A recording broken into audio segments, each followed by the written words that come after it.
नमस्कार। बात पते की में आपका स्वागत है। मैं हूं अखिलेश शर्मा। आज हम बात कर रहे हैं उत्तर प्रदेश की सियासत की, जिसमें आज एक ऐसी बड़ी घटना हुई जो पिछले 4 साल में नहीं हुई थी।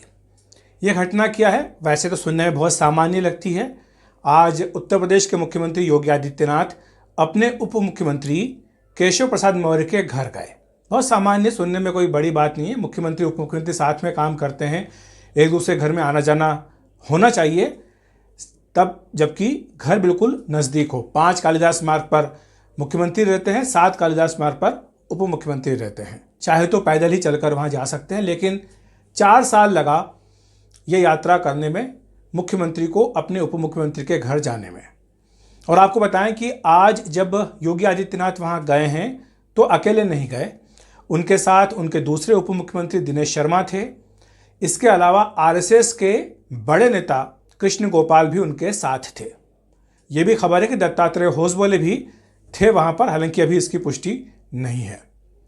लेकिन ये क्या है, इसके पीछे उद्देश्य क्या है? इस मुलाकात के पीछे या जो ये एक डेलीगेशन जाना केशव प्रसाद मौर्य के घर, इसके पीछे क्या उद्देश्य है? आधिकारिक तौर पर यही बताया गया है कि केशव प्रसाद मौर्य के बेटे की शादी हुई थी। क्योंकि उस वक्त शादी के समय कोरोना का प्रोटोकॉल था, अधिक संख्या में लोग वहाँ इकट्ठे नहीं हो सकते थे।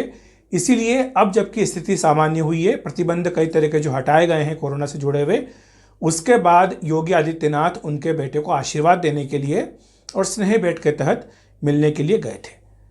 लेकिन जैसा हमने कहा है, हम सब जानते हैं कि राजनीति में जो होता है वो दिखता नहीं है, और जो दिखता है वो होता नहीं है। हर कदम के पीछे, हर चीज़ के पीछे कोई ना कोई सोची समझी रणनीति होती है। अगर आशीर्वाद ही देना था तो अकेले चले जाते। आरएसएस के वरिष्ठ नेताओं का साथ जाने का, दिनेश शर्मा का साथ जाने का, इसके पीछे क्या उद्देश्य था? और क्या ये इतना आसान है, सामान्य है जो सब कुछ दिख रहा है? कम से कम हमें ऐसा नहीं लगता। इसलिए क्योंकि जहां एक तरफ पार्टी के सूत्र केंद्र में ये कहते आए हैं कि बीजेपी यूपी का अगला चुनाव योगी आदित्यनाथ और स्वतंत्र देव सिंह, जो कि बीजेपी के प्रदेश अध्यक्ष हैं, उनकी अगुवाई में लड़ेगी, वहीं केशव प्रसाद मौर्य जो कि उप मुख्यमंत्री हैं, उन्होंने ये कहा कि चुनाव के बाद कौन मुख्यमंत्री बनेगा इसका निर्णय पार्टी आलाकमान करेगा। स्वामी प्रसाद मौर्य जो कि बीएसपी से बीजेपी में आए, उन्होंने भी यही बयान दिया मिलता जुलता कि चुनाव के बाद पार्टी आलाकमान तय करता है कि मुख्यमंत्री कौन होगा। इसी बीच एके शर्मा, जिनके बारे में हम कई बार चर्चा कर चुके हैं, कल उन्होंने ये पत्र, अपना एक ट्वीट किया था। ये पत्र, इस पत्र में उन्होंने, ये जो पत्र है स्वतंत्र देव सिंह जो प्रदेश अध्यक्ष है उनको लिखा था। इस पत्र में उन्होंने कई सारी बातें कही कि उन्हें उपाध्यक्ष की जिम्मेदारी दी गई है, इसके लिए वो हृदय से आभारी हैं, ये सब। लेकिन इसमें 2-3 बातें बड़ी महत्वपूर्ण हैं। उसमें उन्होंने ये कहा कि मोदी जी को आज भी जनता उतना ही प्रेम करती है जितना 2013-14 में करती थी। ये उत्तर प्रदेश की जनता के बारे में कह रहे हैं। आगामी चुनाव जीतने के लिए इन महान जननायक का नाम व संरक्षण ही पर्याप्त है, ये बात कही गई है। इसके अलावा दूसरी लाइन ये है कि आपके यानी स्वतंत्र देव सिंह एवं आदरणीय मुख्यमंत्री श्री योगी आदित्यनाथ जी के नेतृत्व में आने वाले 2022 के राज्य विधानसभा के चुनाव में भाजपा को पहले से भी ज़्यादा सीटें आएंगी, ऐसा मेरा दृढ़ विश्वास है। ये पत्र जो है वो एके शर्मा ने लिखा है। सब जानते हैं कि एके शर्मा पीएम नरेंद्र मोदी के बेहद करीबी हैं। 2-3 महीने तक चर्चा चलती रही कि उन्हें सरकार में कोई बड़ी जिम्मेदारी दी जाएगी, लेकिन जब नतीजा आया तो वो दिखा कि खोदा पहाड़ निकली चूहिया, उन्हें उपाध्यक्ष बना दिया गया। कई सारे उपाध्यक्ष 16-17 हैं, उनमें से एक एके शर्मा हैं। लेकिन एके शर्मा के पत्र में ये जो बात लिखी हुई है कि मोदी जी का नाम और संरक्षण ही पर्याप्त है यूपी जीतने के लिए, इसके पीछे भी कहानी है। कहानी ये है कि कुछ दिनों पहले ये खबर चला दी गई एक हल्के में कि बीजेपी अगला विधानसभा चुनाव जो है उसमें पीएम मोदी का चेहरे का इस्तेमाल ही नहीं करेगी, वो चेहरा कहीं होगा ही नहीं। हालांकि हम एक बार पहले जो बात पति की उसमें कह चुके हैं कि इसकी कल्पना करना भी असंभव है, अकल्पनीय है ये बात। क्योंकि बीजेपी नरेंद्र मोदी जो सबसे बड़ा चेहरा है, जिसके नाम पर सबसे ज़्यादा वोट मिलते हैं, उसको पीछे करके किसी दूसरे के नाम पर क्यों लड़ेगी? तो ये तो तय हो चुका है कि बीजेपी का एक बड़ा चेहरा, जाहिर सी बात है कि पीएम नरेंद्र मोदी होंगे ही उत्तर प्रदेश चुनाव के। वहाँ से वो सांसद भी हैं। अगले महीने से हर महीने वो उत्तर प्रदेश जाना भी शुरू कर देंगे, विधानसभा चुनाव तक उनके लगातार दौरे यूपी के रहेंगे, ये भी हमें जानकारी मिली है। लेकिन योगी आदित्यनाथ को लेकर क्या पार्टी में असमंजस है, क्या पार्टी में दुविधा है? पार्टी सीधे सीधे ये क्यों नहीं कहती है कि वो अगला विधानसभा चुनाव योगी आदित्यनाथ के चेहरे पर लड़ेगी? इसके पीछे कुछ तर्क हैं, कुछ दलीलें हैं, जिसके बारे में हम बात करना चाहते हैं।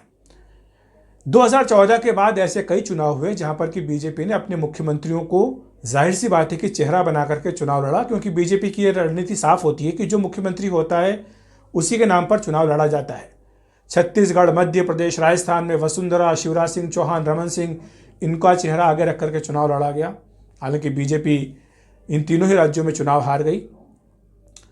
असम में बीजेपी ने अपनी रणनीति में परिवर्तन किया। असम में सर्बानंद सोनोवाल के साथ साथ हेमंत बिस्वा शर्मा भी मुख्यमंत्री पद के दावेदार थे। इसीलिए पार्टी ने यह कहा कि वो किसी भी एक चेहरे को सामने रखकर चुनाव नहीं लड़ेगी। साझा नेतृत्व की बात बीजेपी की ओर से कही गई। बीजेपी को इसका लाभ मिला। असम में बीजेपी ने दोबारा सत्ता हासिल की और चुनाव के बाद नेतृत्व परिवर्तन किया गया। हेमंत बिस्वा शर्मा को मुख्यमंत्री बनाया गया। अभी हाल ही में उत्तराखंड में जहां पर कि बीजेपी ने परिवर्तन किया है और एक तरह से कहें कि बीजेपी पछता भी रही है इस परिवर्तन के बाद, क्योंकि उन्हें लगता है कि जो चेहरा दिया गया वो शायद ठीक नहीं है। इसलिए पार्टी ने वहां पर असम का जो फार्मूला है उसी को दोहराने का फैसला किया है। अब आती है बात उत्तर प्रदेश की। पिछला जो विधानसभा का चुनाव था, बीजेपी ने पीएम नरेंद्र मोदी के चेहरे पर लड़ा था। योगी आदित्यनाथ बीजेपी के तमाम नेताओं में से एक नेता थे। चुनाव के बाद मनोज सिन्हा का भी नाम चला मुख्यमंत्री के तौर पर, लेकिन ऐन मौके पर योगी आदित्यनाथ को जो है शपथ दिला दी गई और वो मुख्यमंत्री बनाया गया। तो यानी पिछला जो बीजेपी ने विधानसभा चुनाव है वो योगी आदित्यनाथ के चेहरे पर नहीं जीता था। योगी आदित्यनाथ बाद में मुख्यमंत्री बने। तो इसीलिए एक बार फिर से बीजेपी के कुछ नेता ये कहते हैं कि अगर हम पिछला चुनाव सिर्फ पीएम मोदी के चेहरे पर जीत सकते हैं तो इस बार भी ऐसा ही कर सकते हैं। तो क्या जरूरत है आपको योगी आदित्यनाथ का चेहरा प्रोजेक्ट करने की? और इसके पीछे दलील ये कि उनकी जो कार्यशैली है, उनके जो काम करने का तरीका है, अफसरों की जिस तरह से यहाँ पर बोलबाला है, ये उन तमाम नेताओं का कहना है। तो इसके चलते ये बेहतर रहेगा कि पार्टी अगर एकजुट रहे तो उसके लिए ज़रूरी है कि आप किसी एक का नाम, एक का चेहरा इसको प्रोजेक्ट मत कीजिए। ये कहिए कि चुनाव अगर बीजेपी जीतेगी तो उसके बाद हम किसी को मुख्यमंत्री बनाएंगे और वो पार्लियामेंट्री बोर्ड तय करेगा। ये एक लाइन है। दूसरी लाइन ये है कि पिछले 4 साल में आपने जिस व्यक्ति को आगे रख करके सरकार चलाई है, जिस व्यक्ति को आपने स्टार प्रचारक के तौर पर केवल यूपी नहीं बल्कि यूपी के बाहर तमाम चुनाव में इस्तेमाल किया, सबसे बड़ा चेहरा आपने उनको बनाया है सारे मुख्यमंत्रियों में, तो ऐसे में आप अगर चुनाव में उनको चेहरा नहीं बनाएंगे तो आप मतदाताओं को क्या संदेश देंगे? क्या आप ये संदेश देना चाहते हैं कि आपको उनके काम पर भरोसा नहीं है? और इसका क्या ये गलत मैसेज नहीं जाएगा? क्या इसका फ़ायदा विपक्षी पार्टियां नहीं उठाएंगी कि जिस व्यक्ति के चेहरे पर पार्टी को ही भरोसा नहीं है, जिसके बारे में पार्टी ये नहीं कह रही कि उनको मुख्यमंत्री बनाएंगे अगर चुनाव जीतते हैं, तो फिर वैसे में जनता उन्हें क्यों वोट दे? तो ये दूसरी दलील है। तो इन दोनों दलीलों के बीच मुझे ये लगता है कि एक अभी भी रास्ता खुला रखा गया है। एक असमंजस बना के रखने की रणनीति बीजेपी की लगती है कि ऐसा लगे कि पार्टी ने कोई फैसला नहीं किया है लेकिन पार्टी ने फैसला कर भी लिया है। तो इसलिए कुछ नेता आपको बयान देते हुए नजर आएंगे कि योगी आदित्यनाथ का चेहरा होगा, स्वतंत्र देव सिंह भी उसमें होंगे, और दूसरी तरफ ऐसे लोग होंगे जो कहें कि पार्टी बाद में तय करेगी, चुनाव के बाद तय करेगी। और केशव प्रसाद मौर्य अगर ये कह रहे हैं, हम जानते हैं कि 2017 का जो विधानसभा चुनाव था उसमें वो प्रदेश अध्यक्ष थे, पार्टी का बड़ा पिछड़ा चेहरा है, और जो हिंदुत्व का मुद्दा है उसमें भी वो 19-20 का ही फर्क मान के चलिए, क्योंकि वो बजरंग दल के नेता रहे हैं, राम मंदिर आंदोलन से उसी तरह जुड़े रहे जैसे कि योगी आदित्यनाथ जुड़े रहे हैं। तो ऐसे में वो भी स्वाभाविक तौर पर अपने आप को दावेदार मानते हैं, और शायद यही कारण है कि एक प्रतिद्वंदिता की बात दोनों ही नेताओं के बीच में यूपी में चलती है। और इसीलिए आज की जो बैठक हुई है जिसमें संघ के नेता भी शामिल थे, शायद एक कोशिश हो सकती है सबको साथ ला करके जो भी मन में अगर कोई मन मुटाव है, अगर कोई भ्रम है तो उसको दूर करने की, ताकि पार्टी एकजुट होकर के उत्तर प्रदेश के चुनाव मैदान में जा सके।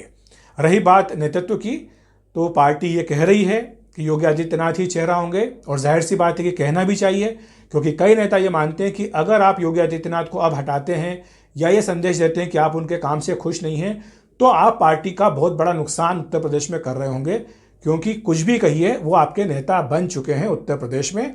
और इसलिए उनके बारे में कोई भी सवाल उठाना या किसी भी तरह की आशंका व्यक्त करना या किसी भी तरह का असमंजस रखना ये पार्टी के हित के खिलाफ होगा। तो इसलिए आज की ये जो बैठक हुई है, वैसे तो सामान्य घटना है मुख्यमंत्री का उप मुख्यमंत्री के घर जाना, लेकिन 4 साल में अगर पहली बार तो निश्चित तौर पर इसके कई संदेश ज़रूर निकलते हैं। तो ये बात पते की मैं आज इतना ही। देखते रहिए एनडीटीवी इंडिया।